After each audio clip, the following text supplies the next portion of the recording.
അപ്പോൾ ഈ ഇതൊക്കെ അപ്ലൈ ചെയ്ത് കഴിയുമ്പോൾ നിങ്ങൾക്ക് വരുന്ന ബേബി ഹെയർ ശ്രദ്ധിച്ച് നോക്കിയാൽ അറിയാൻ പറ്റും കേട്ടോ. നമ്മുടെ നെറ്റിലെ ഇവിടെയൊക്കെ കുഞ്ഞു കുഞ്ഞു മുടി കാണാൻ പറ്റും.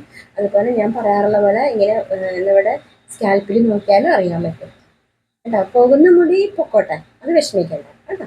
പുതിയ പുതിയ മുടി വന്നുകൊണ്ടിരിക്കും, പഴകിയതെല്ലാം പൊക്കോട്ടെ, പഴയ സാധനമെല്ലാം പൊക്കോട്ടെ, പുതിയത് വന്നുകൊണ്ടിരിക്കും കേട്ടോ. എല്ലാവർക്കും സങ്കടമാണ് മുടി പോകണമെന്ന്. അത് എല്ലാത്തിനും പരിഹാരമുണ്ട്. മുടി പോകണമെങ്കിൽ പൊക്കോട്ടെ, മുടി ഗ്രേ കളർ ആവണമെങ്കിൽ ആയിക്കോട്ടെ, ബ്രൗൺ ആണെങ്കിൽ ആയിക്കോട്ടെ, ഇതിനെല്ലാം നമുക്ക് പരിഹാരമുണ്ട് കേട്ടോ. അപ്പോൾ അതിനായിട്ട് ഞാൻ നിങ്ങൾക്ക് വേണ്ടി എത്ര പ്രാവശ്യം വേണമെങ്കിലും ഞാൻ കാണിച്ചു തരാൻ തയ്യാറാണ് കേട്ടോ. എന്ത് ഡൗട്ട്സ് ഉണ്ടെങ്കിലും ക്ലിയർ ചെയ്ത് തരാം മുടിയെക്കുറിച്ചിട്ട്. അപ്പോൾ അടുത്ത വീഡിയോയുമായിട്ട് നാളെ കാണാം. എല്ലാവർക്കും നല്ലത്.